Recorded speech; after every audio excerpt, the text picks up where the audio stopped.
Hey guys, this is Preeti. Welcome back to my channel. Guys, आज हम बात करने वाले हैं एक जापानीज हॉरर फिल्म के बारे में जो इसी साल रिलीज हुई है। इस फिल्म का नाम है हॉलिंग विलेज और ये फिल्म जापान की the most haunted tunnel Inunaki tunnel और उससे रिलेटेड कुछ अर्बन लेजेंडरी स्टोरीज से इंस्पायर्ड है। इस फिल्म को डायरेक्ट किया है ताकाशी शिमोजू ने, जो इस फिल्म का को राइटर भी है और उन्होंने दी ग्रज सीरीज को भी डायरेक्ट किया था, तो नेचुरली उनसे उम्मीद भी बहुत ही ज्यादा है। मैं अभी इस फिल्म के रेटिंग्स के बारे में बात नहीं करने वाली क्योंकि मैं चाहती हूँ आप लोग इस कहानी को बिल्कुल अनबायस्ड नजरिया से देखो, अपने तरीके से इसको रेटिंग्स दो। हैविंग सेड दैट, चलिए अभी इस वीडियो को शुरू करते हैं। कहानी के बिल्कुल स्टार्टिंग में हम एक कपल को देखते हैं, यूमा और अकीना। वो लोग जा रहे हैं कि रियल लाइफ हॉन्टेड प्लेस को एक्सप्लोर करने, इनोनाकी टनल। कहा जाता है इस टनल के आगे एक टेलीफोन बूथ है, द कर्स्ड टेलीफोन बूथ, जहां रात के ठीक 2 बजे हर रात फोन बजता है और ये कॉल इनोनाकी विलेज से आता है। जो भी इस कॉल को रिसीव करता है उसके लिए इस विलेज का दरवाजा खुल जाता है। वैसे तो ये गांव एक्चुअल में एग्जिस्ट ही नहीं करता, मैप पे भी इसका कोई भी जिक्र नहीं है, मगर लोग कहते हैं इस टनल के उस पार ही ये गांव है। लेकिन कोई भी सबूत नहीं है क्योंकि आज तक जो भी इस हॉन्टेड प्लेस में गया है वो अपनी एक्सपीरियंस शेयर करने के लिए जिंदा ही नहीं बचा। अकीना और योमा 21st सेंचुरी के कपल्स हैं। वो लोग लेजेंडरी स्टोरीज पे बिलीव तो नहीं करते, तो जब रात के ठीक 2 बजे वो फोन बजता है, अकीना उसे रिसीव करती है। उसे बस पानी की आवाज आ रही थी, इट्स क्रीपी। तो अकीना फोन रख के उस टनल के तरफ आगे बढ़ने लगती है। योमा अपने कैमरा से सब कुछ रिकॉर्ड कर रहा था। यह टनल बहुत ही डार्क और कोल्ड था। कुछ दूर जाने पर उन्हें टनल के एंडिंग में एक फलक मिलता है जिस पर लिखा हुआ था इस पॉइंट के बाद यह जगह एक नो मैंस लैंड है। अकॉर्डिंग टू द लेजेंड यहीं से इनोनाकी विलेज स्टार्ट होता है। अकीना बहुत ज्यादा एक्साइटेड थी और लिटरली अपने बॉयफ्रेंड को खींचकर वो इस गांव के अंदर जाने लगती है। उन्हें कुछ घर दिखता है तो अकीना उनमें से एक के अंदर जाती है बाथरूम यूज करने। तो यूमा उसे प्राइवेसी देते हुए अकेले ही इस गांव में इधर उधर भटकने लगता है। उसे कमरे के अंदर एक बड़ा सा केज दिखता है जिसके अंदर वाइल्ड डॉग्स की भौंकने की आवाज आ रही थी, मगर वहां तो सिर्फ एक वाइल्ड डॉग का कंकाल था। उधर अकीना जब बाथरूम से निकलने की कोशिश करती है, उसे बाहर से दरवाजा लॉक्ड मिलता है और बाहर जैसे बहुत सारे लोग चिल्ला रहे थे, रो रहे थे और उसे भी वहां पर वाइल्ड डॉग्स की आवाज आ रही थी। शायद उन्हीं में से एक आदमी उसका गला दबाने की कोशिश करता है बाहर से ही। उसकी आवाज से यूमा उसे बचाने जाता है, मगर अकीना इतनी डरी हुई थी कि वो यूमा को भी धक्का देकर वहां से भाग जाती है। वो रात ऐसे ही बीत गई, मगर इस एक रात के वजह से अकीना पर इतना ज्यादा असर पड़ा कि वो बहुत वियर्डली बिहेव करने लगी थी।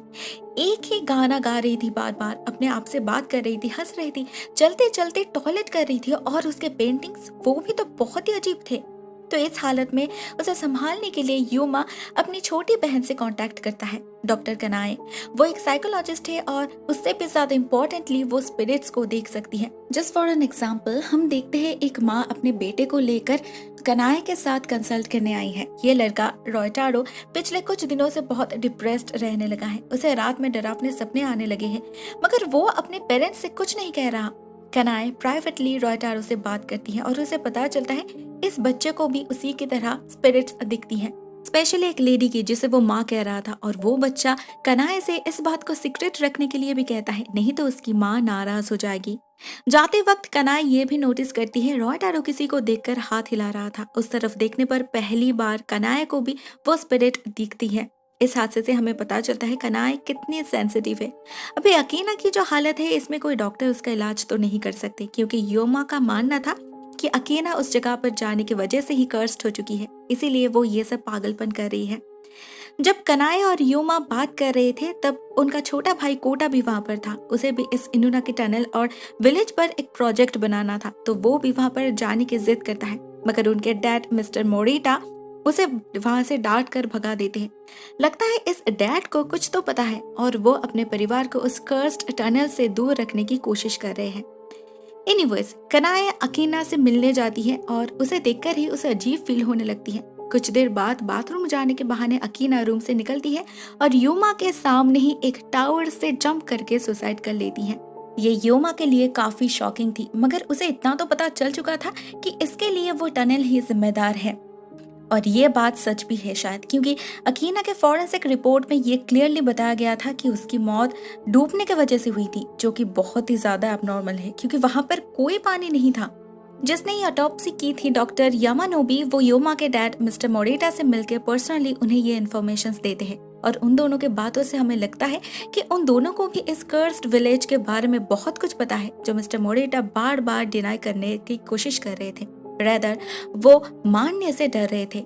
इस सब से बेखबर युमा अपने दोस्तों को लेकर उस टनल को जलाने जाता है, मगर वहां पर पहुंचकर उसे पता चलता है ये टनल तो ऑलरेडी सील्ड है। तो उस रात वो दोनों अंदर कैसे गए?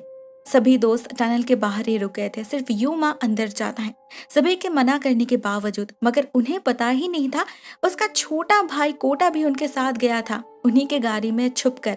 उसे टनल के अंदर से डॉगीज की आवाज आ रही थी, अपने भाई की आवाज आ रही थी, तो वो भी युमा को फॉलो करके उस टनल के अंदर जा पहुंचता है। अंदर उन्हें बहुत सारे स्पिरिट्स घेर लेते हैं, उनमें से एक थी अकीना की भी।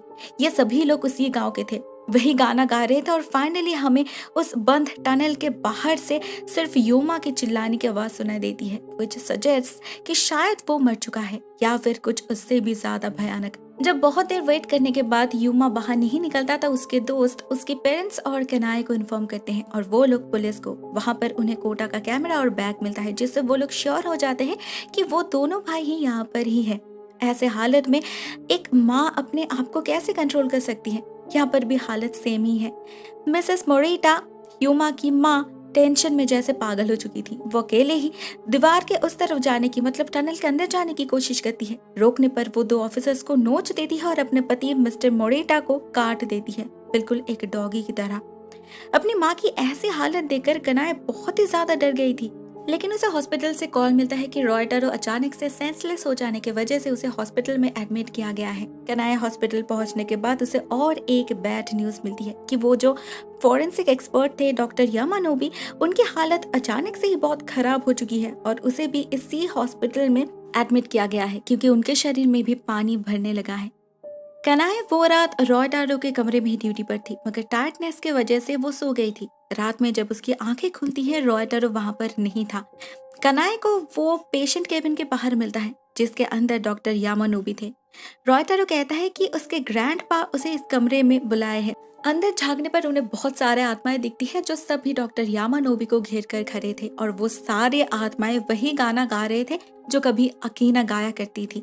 कनाए वहां से रॉय टारो को लेकर भागती है और वो सारे आत्माएं भी उनका पीछा करती है। इवन एक टाइम पर डॉक्टर यामानोबी की आत्मा भी उन पर हमला कर देती है, ये कहकर कि उनके खून में डॉग किलर का खून है। इसका मतलब तो कनाए समझ नहीं पाती, मगर उसी वक्त एक नर्स आकर उन्हें इन्फॉर्म करती है डॉक्टर यामानोबी की मौत हो चुकी है अभी अभी।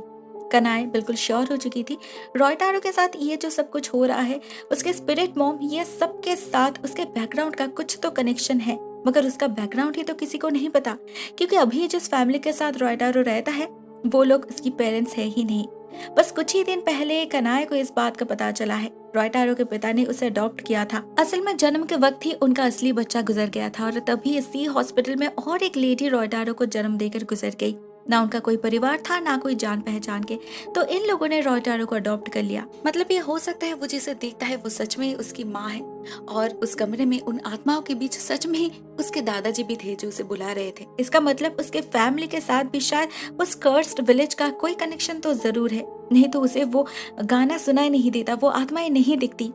हॉस्पिटल में जब ये सब हो रहा था, एट द सेम टाइम हम देखते हैं वो जो 3 दोस्त यामा के साथ उस टनल में गए थे, उनमें से एक की गाड़ी खराब हो जाती है, वो भी उसी कर्स्ड फोन बूथ के बिल्कुल सामने। उसके फोन पर नेटवर्क नहीं था, तो वो उसी फोन से अपने दोस्तों को कॉल करता है और उसे वहां से पिकअप करने के लिए कहता है।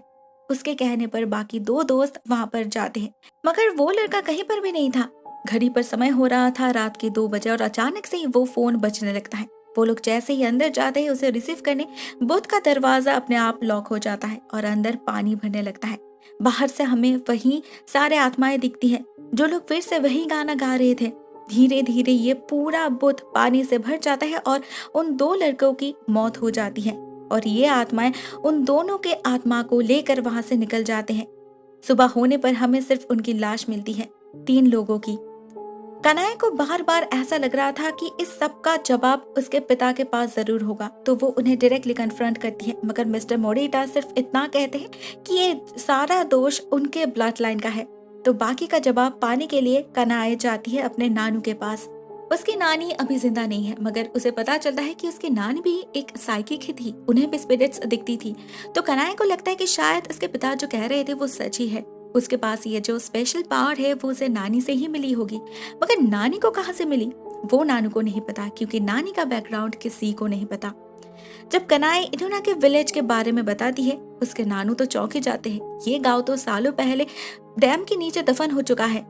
नानू ये भी कहते हैं उस समय उस गांव से बहुत सारे बच्चों को यहाँ पर लाके छोड़ दिया जाता था। वो लोग इसी शहर में रह जाते थे, किसी परिवार के बिना, किसी भी रिलेशनशिप के बिना। कनाए को पता तो बहुत कुछ चलता है, लेकिन उसे ये समझ नहीं आ रही थी उसके फैमिली के साथ इस सब का कनेक्शन क्या है। ठीक उसी वक्त उसे एक लड़का दिखता है जिसका कपड़ा कुछ बैकडेटेड था, और शायद वो खुद भी, क्योंकि वो बचपन से ही इस लड़के को देखती आ रही है। उसकी उम्र नहीं बढ़ती। उसे पहले लगा कि शायद ये भी कोई आत्मा ही होगी, मगर इस बार वो उसे पकड़ लेती है। उसे एक बहुत ही बड़ा झटका लगता है, क्योंकि ये तो इंसान है, वो उसे टच कर सकती थी। इसका नाम है केंजी, और उसे सच में उस गांव के बारे में बहुत कुछ पता है। केंजी कनाए को एक वीडियो दिखाता है जो इनोना के विलेज का राज है, और जो हार्डली और किसी को पता है। असल में पहले उस गांव में कुछ ऐसे लोग रहते थे जो वाइल्ड डॉग्स का शिकार करते थे, इसीलिए उन्हें दी डॉग किलर्स कहा जाता था। पहले वो लोग अछूत थे, बाकी के गांव वालों से दूर रहते थे, मगर बाद में एक पावर कंपनी के लोग उनके साथ मिल गए, उन्हें गांव में एंट्री दिला दी, और इसी के बदले में उनसे बहुत गलत काम करवाया। असल में ये लोग उस गांव के ऊपर एक डैम बनाना चाहते थे, तो वहां से इन गांव वालों को भगाने के लिए उन्होंने उन पर जुर्म करना शुरू किया। गांव के आदमियों को मारा पीटा, गर्म लोहे से जलाया, और औरतों को बंदी बनाकर फोर्सफुली वाइल्ड डॉग के साथ उनका मेटिंग करवाया। फाइनली उस सबको केज में बंद करके इस पूरे गांव को पानी में डुबो दिया। इवन वो लड़का केंजी भी उसी गांव से है उस समय से, क्योंकि वो खुद भी इस वीडियो में था अपने प्रेमिका माया के साथ, मतलब वो भी मर चुका है। लेकिन कनाए को बिल्कुल भी डर नहीं लग रहा था, क्योंकि वो गिल्टी फीलिंग से जूझ रही थी। उसके लिए सब कुछ बिल्कुल क्लियर हो चुका था। उसने अपने परदादा को इस वीडियो में देखा था, और वो ही थे उस पर कंपनी का हेड, और वो इन डॉग किलर्स के साथ मिलकर ही इन गांव वालों पर जुर्म किया था, और इसीलिए वो आत्माएं कनाए को भी डॉग किलर कह रहे थे। उस गांव में सभी की मौत पानी में डूबने की वजह से हुई थी, इसीलिए इस कर्स में मरने वाले सभी के शरीर में पानी मिलता था। मिस्टर मोरिटा हर वक्त अपने पत्नी के ब्लड लाइन को लेकर कोसते रहते थे, क्योंकि उसके पास ये साइकिक एबिलिटीज थी, मगर असल में वो खुद भी एक ऐसे ब्लड लाइन से बिलोंग करते थे जिसे डॉग किलर्स कहा जाता था। इसका मतलब ये नहीं उसकी माँ भी कम्प्लीटली सेन हालत में थी।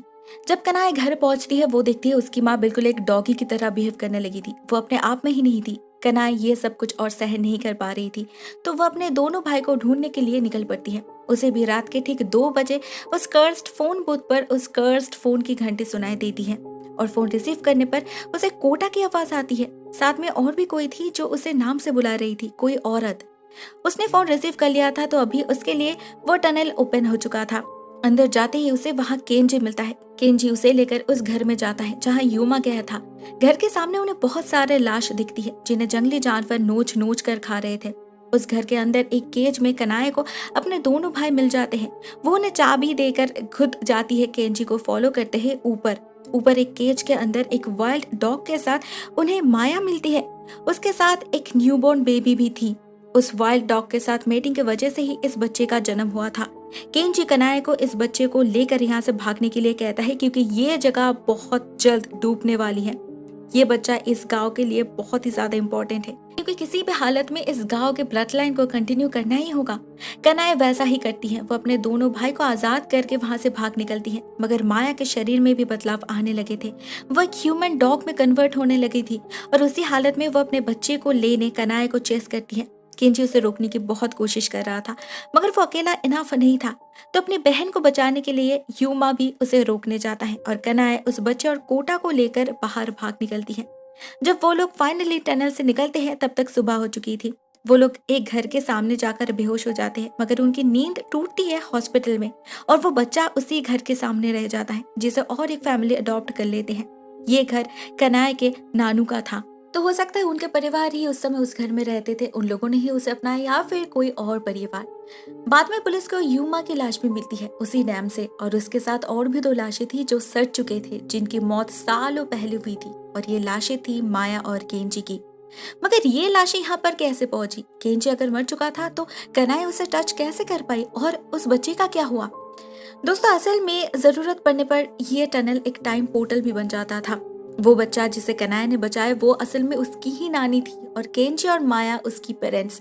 वो लोग बदला लेना चाहते थे अपने मौत का, इसीलिए हर हालत में अपने ब्लड लाइन को कंटिन्यू करना चाहते थे। अभी इस जनरेशन में कनाया के शरीर में भी वही सिम्टम्स थे, बिल्कुल उसकी माँ की तरह वो भी कभी कभी डॉग्स की तरह बिहेव करती थी, जिसकी झलक हमें फिल्म के एंडिंग में मिलती है। इसीलिए केंजी बचपन से ही अपने पड़पोती कनाया को फॉलो करता रहा, जिससे समय आने पर उसकी मदद ले सके। वो लोग मर चुके थे मगर हर रात ये टनल खुल जाता था उन सब कर्स्ड लोगों के लिए जो उस फोन को आंसर करते थे। ये एक तरह से उनका रिवेंज था। सिर्फ कनाई की फैमिली ही नहीं, ऐसे और भी कई सारे बच्चे इस गांव में रह गए जिनके खून में डॉगीज का खून बहता है। उनके शरीर में म्यूटेशन की वजह से स्पेशल पावर आ गया, जैसे रॉय टारो, क्योंकि उसकी माँ भी उसी गांव से बिलोंग करती थी और वो बच्चा खुद भी एक मिक्स्ड जीन से ही है। फिल्म के एंडिंग में हमें उसके अंदर एक वाइल्ड डॉग के सिम्टम्स नजर आते हैं, लेकिन शायद उनका रिवेंज अभी तक पूरा नहीं हुआ। जब तक वो लोग सारे डॉग किलर्स के वंशज को खत्म ना कर दे ये कर्स चलता ही जाएगा। लेकिन फिलहाल के लिए ये फिल्म यहीं पर एंड हो जाती है। ऑनेस्टली गाइस, मुझे इस फिल्म की एंडिंग बिल्कुल भी पसंद नहीं आई। बहुत सारे प्लॉट होल से और लॉजिकली भी बिल्कुल भी अंडरस्टैंडेबल नहीं है। तो मेरे ख्याल से IMDb पर इस फिल्म को जो रेटिंग दिया गया है 4.8 आउट ऑफ 10 वो बिल्कुल ही जस्टिफाइड है। अभी बात करते हैं इस कहानी के पीछे की सच्चाई के बारे में। ये इनोना के टनल, ये इनोना के विलेज जो जापान की द मोस्ट हॉन्टेड प्लेस माना जाता है, वो सच में एग्जिस्ट करती है। वहां पर कुछ मौतों के बारे में भी पता चला है। लोग कहते हैं उस टनल के अंदर से लोगों की चिल्लाने की आवाज, रोने की आवाज सुनाई देती है। और वो विलेज, इनोना की विलेज एक छोटा सा गांव है जहाँ ना फोन काम करता है ना किसी की मदद मिलती है। मगर हाँ, ऐसा कोई भी सबूत नहीं मिला कि वो लेजेंडरी स्टोरीज पर्टिकुलरली उसी गांव से बिलोंग करती है। गाइस, आपको अगर इस टनल और विलेज के बारे में और ज्यादा कुछ इन्फॉर्मेशन चाहिए तो मैं डिस्क्रिप्शन बॉक्स में एक लिंक छोड़ दूंगी, आप लोग प्लीज चेक कर लेना। सो आज के लिए बस इतना ही दोस्तों। Thank you so much for watching this video. Take care, Tata.